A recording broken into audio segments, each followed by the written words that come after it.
Welcome to John's Journal today. We're outside in front of the cabin. It's a gorgeous morning to be sitting out doing a little bit of reading.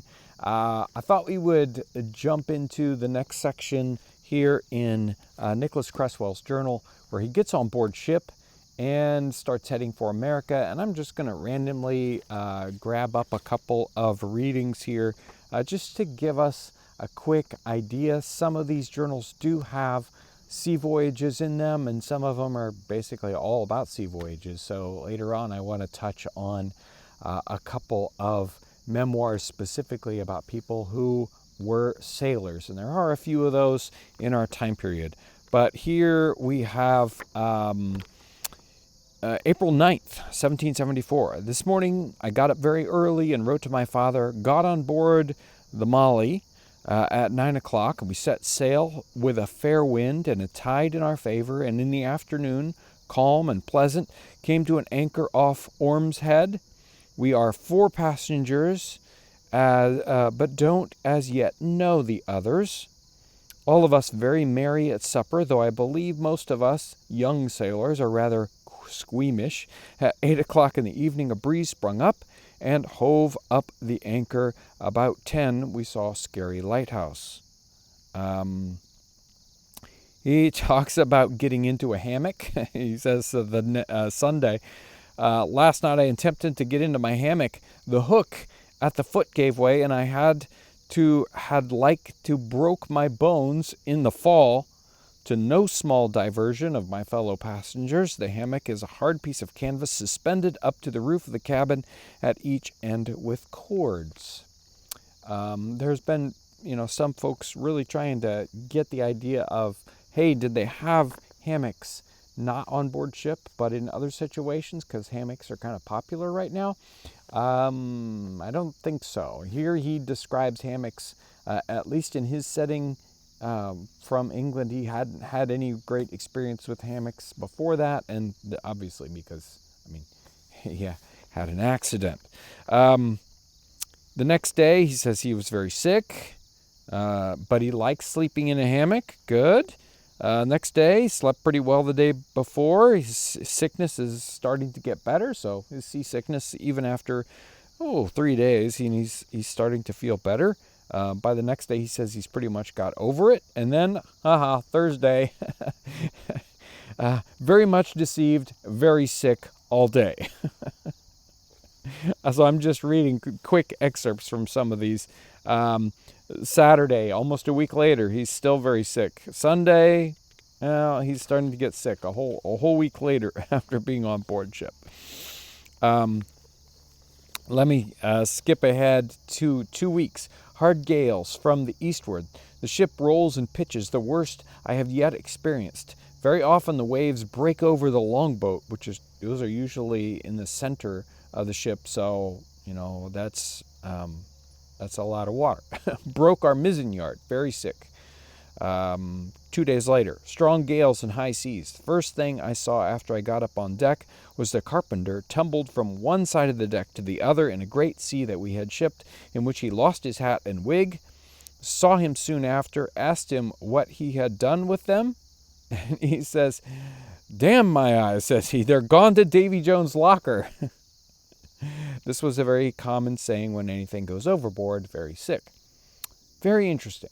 I would have guessed that some of those kinds of sayings weren't necessarily in our time period, but like the Davy Jones locker thing, but nope, it's right here in 1774, and the carpenter is still wearing a wig. This is a transition time between wearing your own hair and wearing a wig. Let's see, next day, he's still very sick, strong gales all day.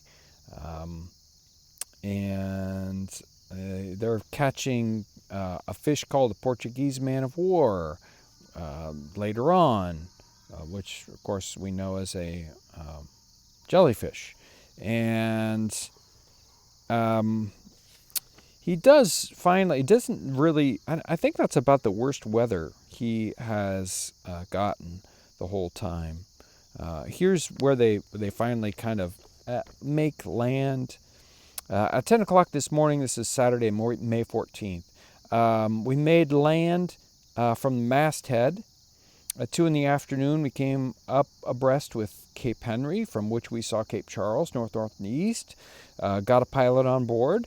The land appears low and sandy, covered with pines. Wrote to my father by a ship bound to London. So this is really common in the time period. Ships would exchange mail, and some ship is going back to England, so he writes a letter and sends it off with that ship. This evening, a gust of thunder, lightning, rain from the northwest, obliged to let go our anchor in 6 fathoms of water. It's a custom with all passengers to pay a bottle of rum to the sailors as soon as they make land. We, agreeable to that custom, have paid ours, and believe every man aboard, captain, passengers, first mate excepted, are drunk, swearing, and fighting like madmen. Don't know if that's the best presents to give people in that situation, especially when they're kind of having difficulty with the weather. Blowing very hard, thundering, loud, lightning so strong and quick I can see without lighting a candle. So, but Nicholas Cresswell does make it safe on board.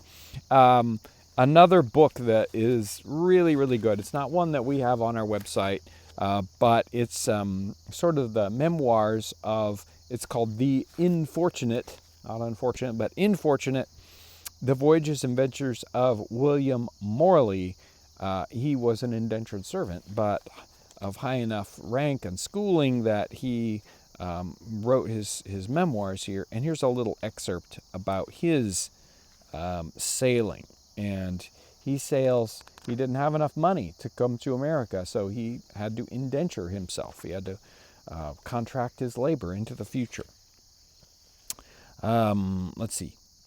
We took fresh provisions at this place, right after at Plymouth. We took fresh provisions at this place for the last time. A favorable wind arising, we took advantage and passed by the Eddystone Light, steering our course toward the Lizard Point, which altered our way of living for the worse, for we were stinted in our allowance.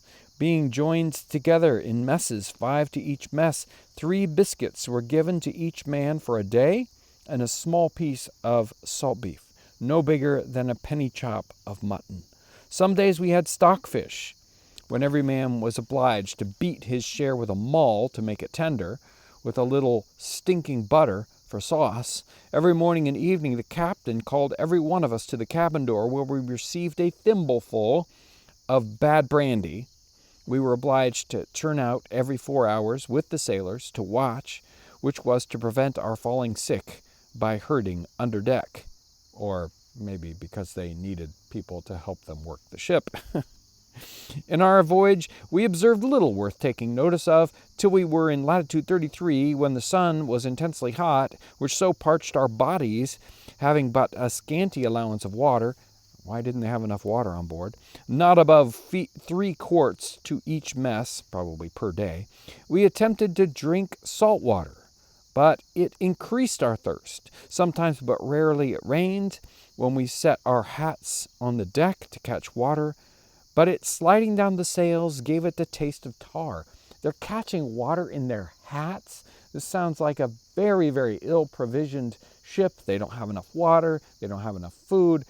They have to use the passengers / indentured servants as deckhands.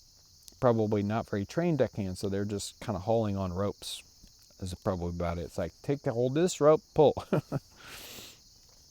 We catched, the language in here is real fun. We catched several dolphins and flying fish. The dolphins are probably not the mammal dolphins, but the dolphin fish. And flying fish, we caught them thus with a weapon called a physgig, like the fangs of Neptune's trident, fixed to a long pole, and at the other end tied by a rope fast to the ship's stern. When a fish arrives near the surface of the water, they strike the instrument downward, hooking the fish, they give it time to wear itself out in the water, preventing his breaking the line. For goodness, it surpasses a cod. Dolphin food is flying fish, so the dolphin fish are eating flying fish, who are so much afraid of them that they scarce dare venture to dip themselves in the water for fear of being caught by them, they being often obliged to wet their wings, otherwise they would dry to prevent their flying. So he talks a bit about the fish. It does talk about the dolphin fish and its beauty of colors in the water, and that's classically a dolphin fish, not the porpoise. So, or the mammal, I should say. Okay, so here's the very end of morally getting across the ocean, at least the first time here. We rendered God thanks for his mercy in bringing us through so many hardships and prepared to sail up the Delaware River. In order to our more safe passing, there being many rocks at the first entrance, we took a pilot, and in 3 tides, after passing by Newcastle and Chester, we arrived at Philadelphia the day after Christmas Day. We drank so freely of the river water, which, having a purgative quality, caused us to fall sick. And then he says, very interestingly, I got diabetes that brought me so low that being reduced to a very weak condition, I was forced to drink rum, which drying up and strengthening the urinary vessels, after 3 months was cured.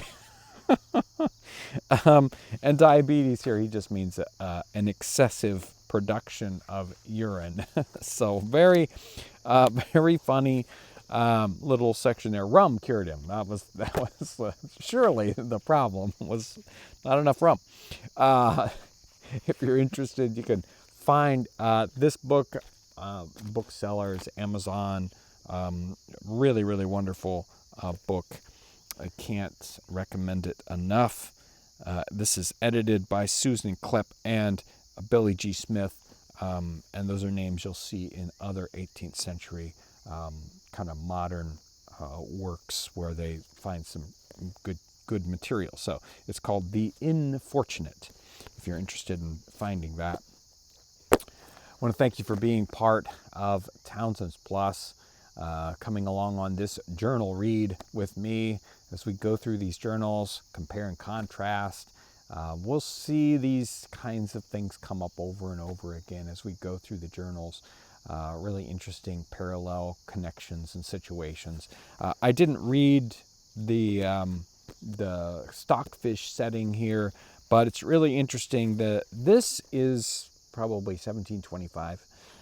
Here he is 50 years later with Nicholas Cresswell, and they both kind of they end up eating stockfish, which it sounds like, since both of them describe it, and hitting it with mallets, which is not the way you do it today, soaking it. I think Nicholas Cresswell was like, no, I don't like it. Again, kind of tells us the fact that they're talking about it, that to the people that they're kind of talking to aren't familiar with it. It's not, stockfish isn't a real common food in the inland parts of Great Britain at the time. And, so they're describing this voyage and they're saying, oh, and they made us eat stockfish. Let me describe it to you. It's just like, it's this dried up fish that you have to hit with a hammer and, do all these different things to it. So gives us a real clue about what's common and not common. And they're both not just educational reads, but enjoyable reads. I really love digging into them, and you read the personality into them, and kind of have adventures along with them. So great fun. I want to thank you so much for being part of Townsends Plus, coming along on this journal read with me. I always enjoy them. They're always fun. We can read into their, we get to have a conversation with somebody in the past. We get to get their personality, and it's always lots of fun. Thanks, and I hope you have a great day. Thanks for watching.